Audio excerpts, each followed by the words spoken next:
Assalomu alaykum hammaga. Bugun ishlarimiz. Nima qilyapsiz? Bigirovka. Nima qilyapsizlar? Bigirovkasi bo'ldi. Ha, bular nima? Kattami? Bular katta qirg'oq ekan. Yaxshi, bu yerda gazel. Rastochki shilikovka bo'ldi. Kamazlarimiz, xudo xolasa ginezon направлashdan qo'yib oldik. Tayyor golovkalar. Bu tomonda bo'lsa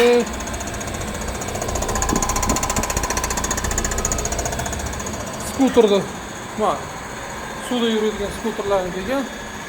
Ancha qizdirib ko'rdik, xudo xolasa ular sharoshkalarini, nimalarni, frizirovkalarni qilib berib olamiz. Shu bilan gazel frizirovka bor. 1.6 bilan ko'rishimiz kerak. Rosamon yegan ekanmiz ham.